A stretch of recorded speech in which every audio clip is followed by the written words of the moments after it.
Hello once again, everybody. Welcome to National Signing Day. Joe Zagacki alongside University of Miami head coach Mario Cristobal. And signing day, a great day to be a Hurricane. You've got some really good, young, enthusiastic players that signed early that want to be Hurricanes. Let's start with that part. Your enthusiasm toward this class. Well, we had targeted some guys that we knew could be game changers for us, guys that could come in and make an impact right away. And it just so happens they're very familiar with the guys on our roster as well. And we went local and we went a little bit afar as well. But overall, guys that are really, they're hard-nosed, tough, physical football players with tremendous ability and an incredible work ethic. And it's what we're looking for, right? We want guys that can do it, but that are willing to put in the work to attain a certain level of success. So yeah, it's been a really good day so far.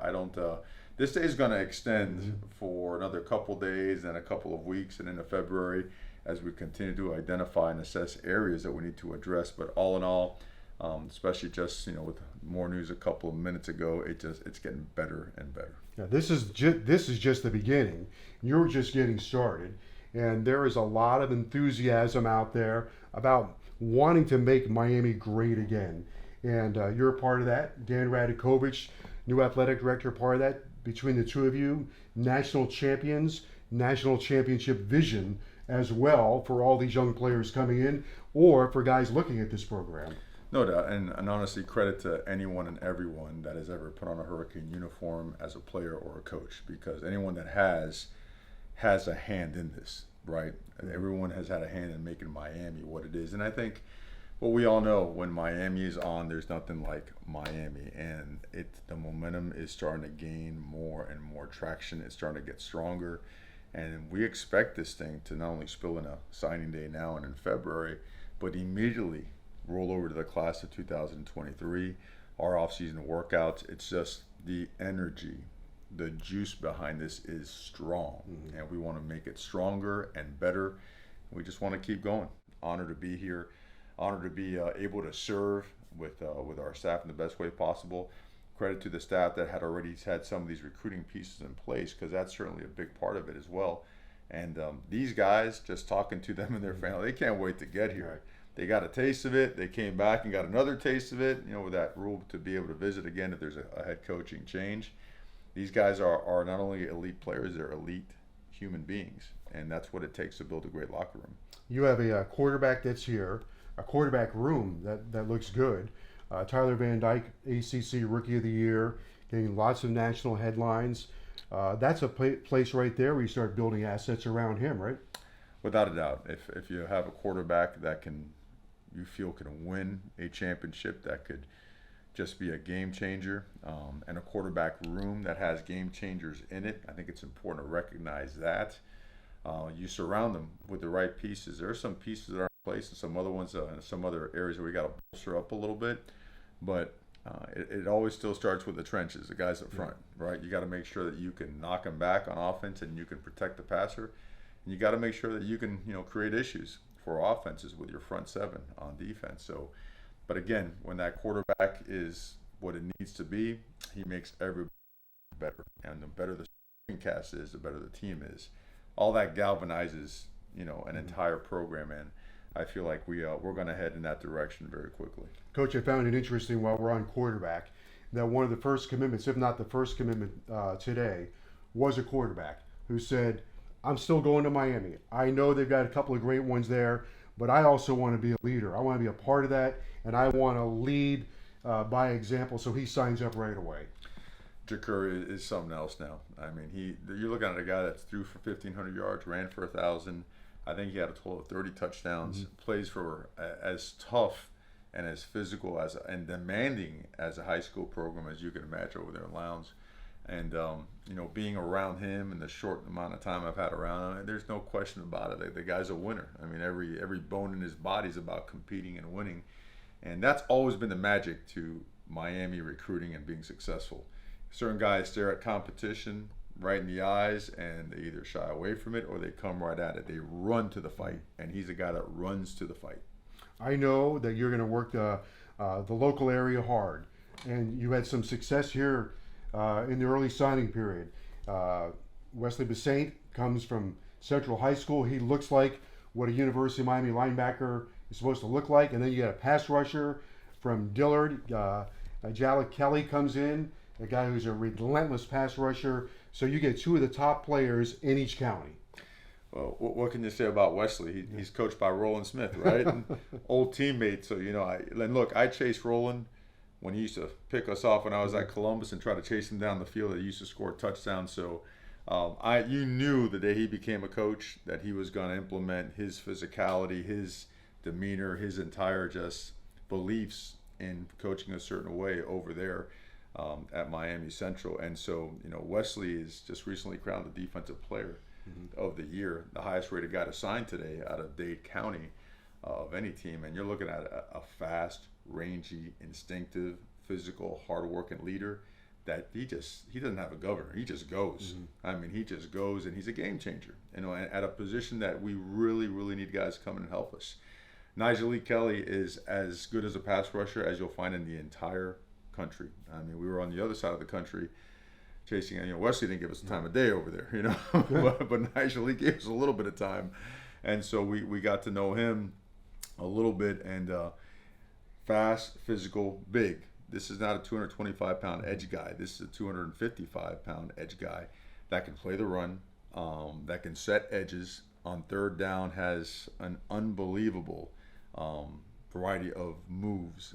Great with his hands, explosive, long arms, bull rush. Both these guys are complete game changers, and they're joined by 6 other guys that we feel just as strongly as well. Now, those guys that come from Dade and Broward that we are familiar with, the one thing that always stood out to me about those players is the march through the season that they're playing great competition every single game. If you're at Dillard, you're playing St. Thomas. You're at Central, you're playing Northwestern and Carroll City and New Orleans and so on. These guys go at it every single week. And they're playing year-round, right? They've got their 7-on-7 tournaments. They've got camps.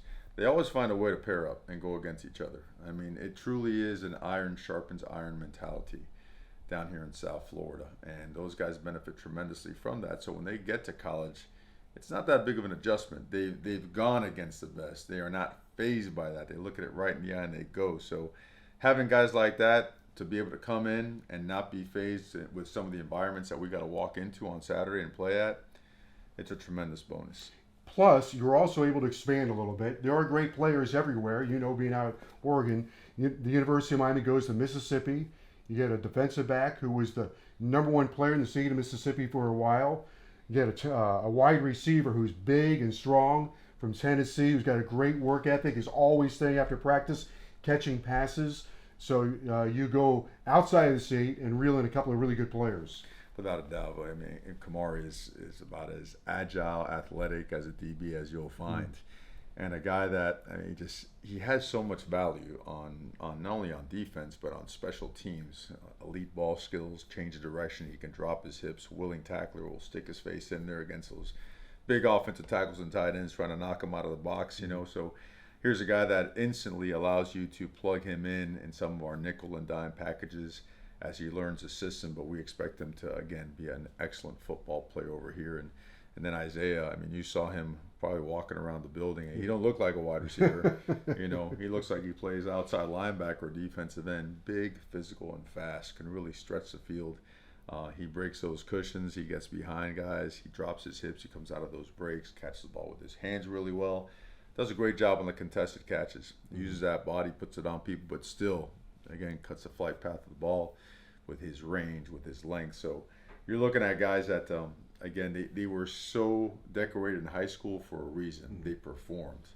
And then you watch them in the offseason and their habits as we're always monitoring these guys, see what they're all about. Relentless workers, and that is critical. That is a critical piece as we go forward and rebuild. And you stayed strong in the secondary. Bishop Barreau over in Fort Myers, that's a heck of a high school. Malik Curtis on the roster now is from there. So Graves comes in. Go up to Orlando. We had another Williams in the secondary. So we have 3 guys named Williams at safety. And then he went out of the state again to get another defensive back from Georgia, which is, Florida, Georgia are always battling for players. No doubt about it. And I've got so many statistics on these. I don't know where to start. I really don't. These guys, they're hard to keep track of because they keep bouncing on to each side of the ball. And, you start with a guy like Graves. I mean, just could just as easily, Play play on. offense. Yeah, there's no doubt about it. But he's a defensive back for us. Obviously, he's a corner for us. But again, all these guys have similar traits. They have length. Okay, they can drop their hips, great speed, natural one-on-one coverability. Because nowadays when you're watching film, you got to get enough video evidence to see guys playing a man. To be able to play man coverage is essential, right? Any defense when you're bringing pressure. And a guy like Graves is just, he allows you to do that against bigger bodies.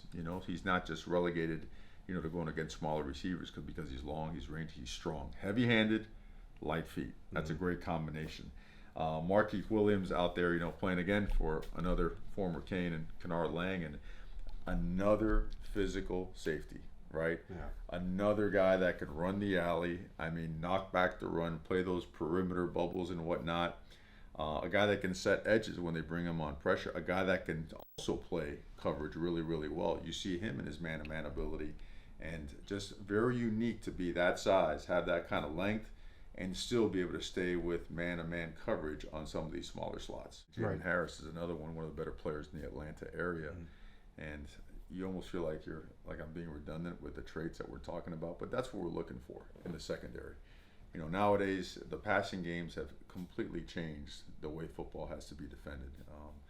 With the advent of the RPO, that there's a lot on the plate of the safety, the linebackers, right? They both get put in run pass compromising positions.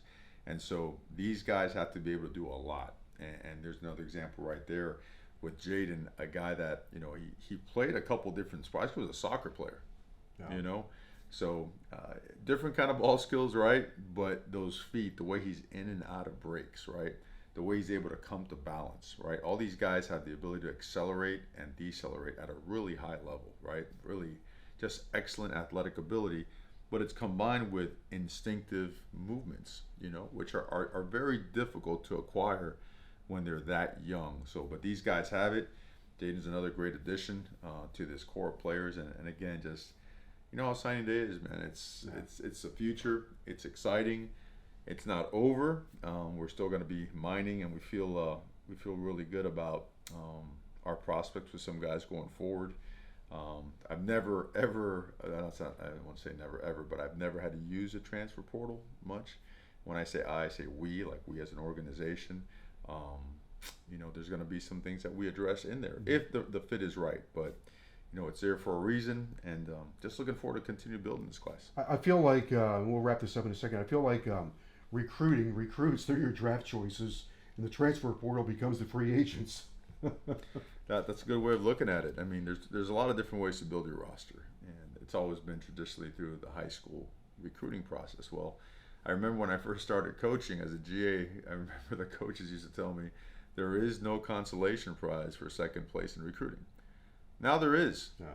Now there is, because a guy that maybe didn't come to your school the first go around remembers that was a spot that he really liked and can come to you on that second go around. But there are prospects in Canada, overseas, the junior colleges. There are a lot of different avenues. Heck, we have found great football players playing rugby overseas that had never played the game of football, end up being great players. So all in all, just always just finding ways to put it together, and there are a lot of different ways to put it together. By the way, you look good in the green and orange again. Thank you. What has it been like for you? I know it's been a short amount of time, but to be able to now go out and sell and talk about your enthusiasm and your love for the University of Miami. Well, there's nothing like it, and I made it clearly how difficult it is to move, especially when we're treated so well like I was. But there's nothing like having the opportunity, the blessing, the honor, and the privilege to coach at your alma mater.